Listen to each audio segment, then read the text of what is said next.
Hello, peeps and hello, peppers. Recap time! With a lot of thoughts. I couldn't memorize them all. I can't write scripts, so this is my classical hieroglyphic. And I really have to show you this coffee cup that I bought at the church flea market because, there was a district summer festival.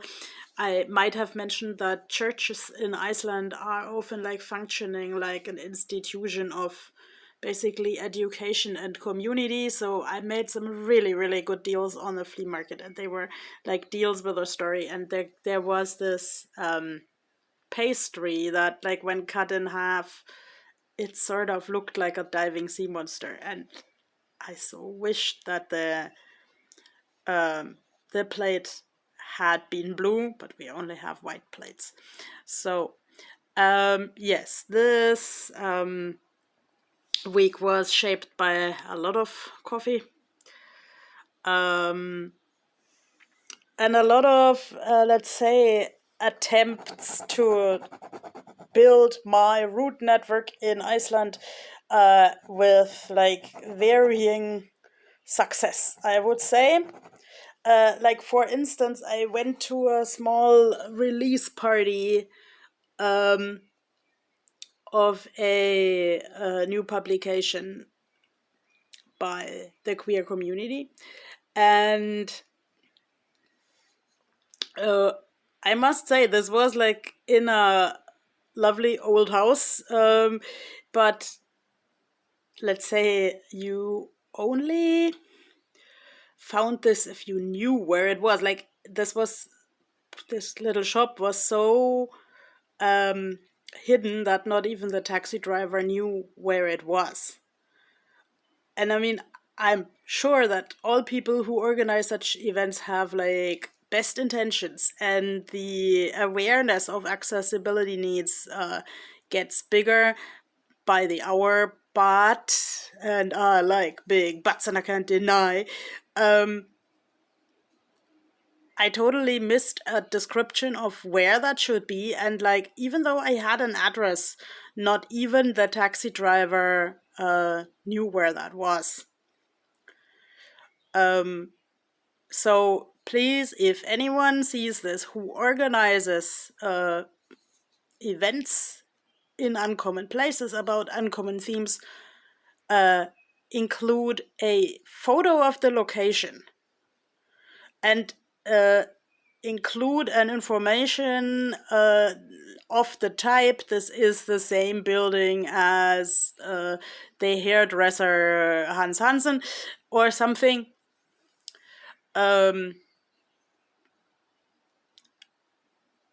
Cite as many access paths as you can.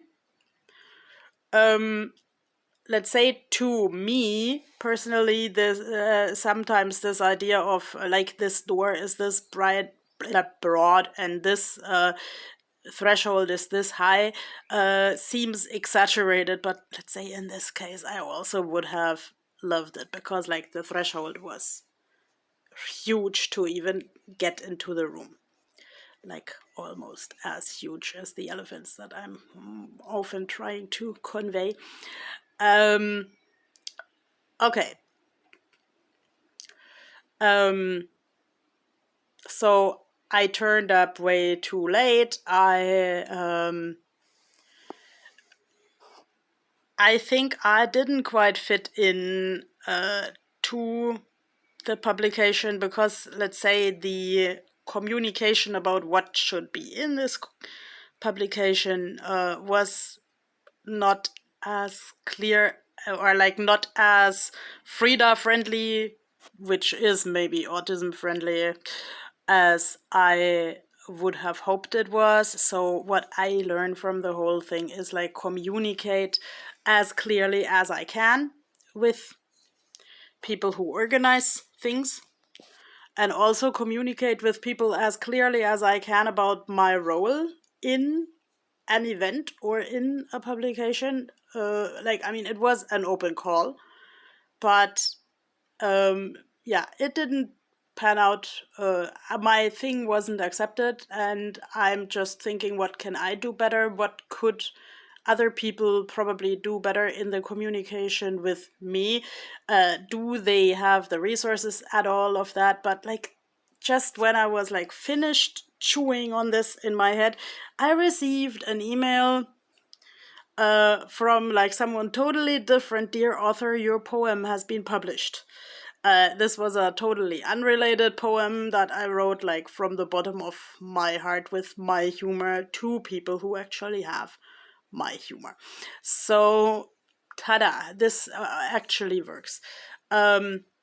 Then I was very moved by an autism publication on the internet where someone wrote, someone who I don't know, by the way, like, I'm giving you, like, you, the entire audience, my all, and I'm trying so hard to fit in, and then you don't accept me because I'm never enough. So, okay, the people who know me will know that I have this like OCD that I'm probably not good enough for anyone, but I also had some conversations and actions this week that showed me this is not helping anyone. So, like, okay, when I read from grown-ups, I give my all to you. Then I think it's also time for clear communication. I don't want people's all. Of course, it's questionable, like when the people always say unmask, is that culturally working, or is that like working with the concrete people, or is that like, I have become very choosy to who I mask and unmask. I purposefully drew the mask in the colors how I see the most mysterious song on the internet, because that is like a big symbol of my self empowerment. Um, yeah, this guy came along when I followed a tarot reading, because, like, you know how some tarot readers actually do this, like, pick a card, pick a stone, and there was this card with a stone on top, and the stone was a blue cat eye. Uh, I usually am a little bit overwhelmed by cat eyes, and I think they are synthetically made, but it was such a nice blue, and blue and turquoise are among my favorite colors, because in the pen paling culture, people always ask about favorite colors. And like, the tarot reader said something, yeah, group number one, this stone is such a big, chunky, bright boy who reflects the light so beautifully. And then, yeah, I like big guys, and I like chunky guys, and I also like people who, let's say, reflect the light of the things that make him happy. And like, let's say in the book, of course, the big chunky guy is Maune, the moon, in the book that I'm writing, like, about the Fiorulatli sea monster. This tarot reading also, like, involved a soul mate with a funny companion animal, so I had to laugh extra hard. Yes, I like big chunky boys with big chunky companion animals. And also the reading involved like a lot of self work, a lot of healing from the thought that I always had to compete with someone. I, or whoever hears this, had to heal to not compete with everybody, and like to not think we're never good enough. This being good enough, of course, also connects to my questionable ability to work. Um, of course, I included the elephant again because elephants are smart, and like, let's say this above cited church festival some 10 or 12 years ago was the beginning of my friendship with this particular church, because I did a small elephant exhibition there that reflected this journey of like embracing where I'm good enough or what I have to offer to myself and other people. Um, and already there, I drew a working elephant, like one that is like jolly, cooperating with people and one that is like doing what he can and just beaten up by people. Uh, and yeah, this work ethic thing accompanies me this week a lot too, because I've read and heard a lot of things like about varied governments trying to mobilize disabled people to work more, and I'm like, okay, daily life can already be heaps of work. Like, let's say I'm always telling everyone I'm writing a book, but like in practice I'm sort of only writing 15 minutes a day, because the rest is spent overthinking, sketching what would work, asking people, researching. So let's say there is work and there is work. And let's say, of course, I know my share of people unable to work who volunteer something. But I have also, because I like big butts and I can't deny, made the life experience that it can be hard work to have a volunteer around. Like, because some people that I know would subscribe that it's really hard work to have me around, because I'm asking questions when the conversation has already moved on.